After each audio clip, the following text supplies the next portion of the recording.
जय हिंद दोस्तों। डिक्टेशन शुरू होगी 5 सेकंड बाद।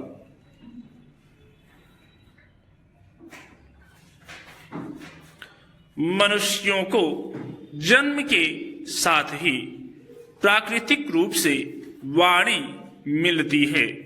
मनुष्येतर अन्य जीवों को भी वाणी तो किसी न किसी रूप में मिलती ही है, पर मनुष्यों ने जिस रूप स्वरूप में वाणी द्वारा भाषाओं और संगीत को अपने जीवन को अभिव्यक्त करने वाले साधन के रूप में विस्तार दिया, यह बिंदु मानव सभ्यता के विकास और विस्तार का मूल है।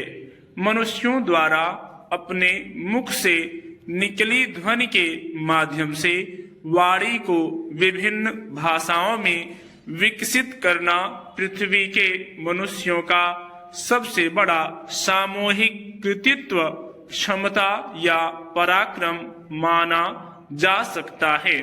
वाणी बुद्धि और विवेक के साथ ही सुनने की क्षमता अगर मनुष्य के पास न हो तो मनुष्य बोल ही नहीं पाता।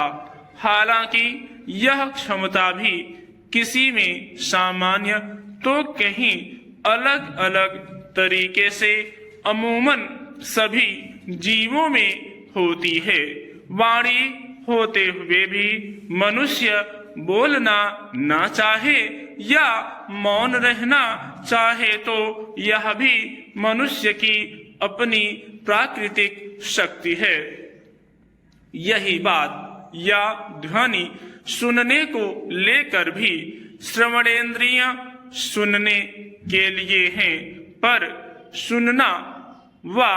सुनना यह मनुष्य की इच्छा पर है। कई बार हम कुछ सुन तो रहे होते हैं मगर उसकी ग्राह्यता पर हमारा ध्यान नहीं होता, इसलिए वह न सुनने के बराबर हो जाता है। आंखें देखने के लिए हैं जिसे हम दृष्टि की संज्ञा देते हैं, पर इस देखने की क्षमता से अलग मनुष्य के पास एक अंतर्दृष्टि भी होती है जिसे मन की आंखों से देखा, सोचा या प्रत्यक्षीकरण किया जा सकता है। अंतर्दृष्टि के लिए ना तो प्रकाश की जरूरत होती है, ना आंखों की।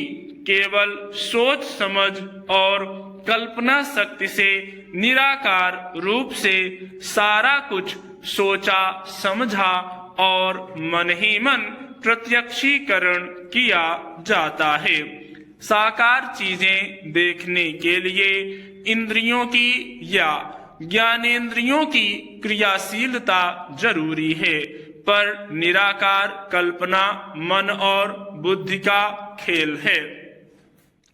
प्रकृति प्रदत्त ज्ञानेंद्रियों और मनुष्य की सृजनात्मक और विध्वंसात्मक प्रवृत्तियों की निरंतर जुगलबंदी ने आज की दुनिया को एक ऐसे मुकाम पर पहुंचा दिया है कि जहां तक पहुंचकर हम समूची सभ्यता की सृजनात्मक शक्ति बढ़ा और नष्ट भ्रष्ट भी कर सकते हैं।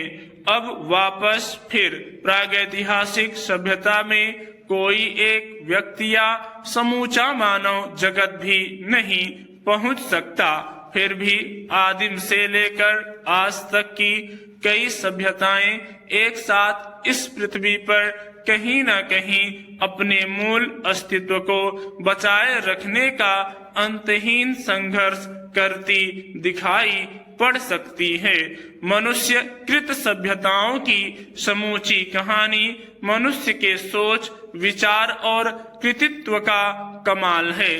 प्रागैतिहासिक काल से लेकर आज तक और भविष्य में भी मनुष्य ने अपने जीवन में निरंतर बदलाव करते रहने की दिशा में बढ़ते रहकर सृजनात्मक प्रवृत्तियों को अपने जीवन का अनिवार्य अंग बनाया है, जो आज के और भविष्य के मनुष्य के सामने एक तरह से नित नई चुनौतियों की तरह आ खड़ा हुआ है। स्टॉप।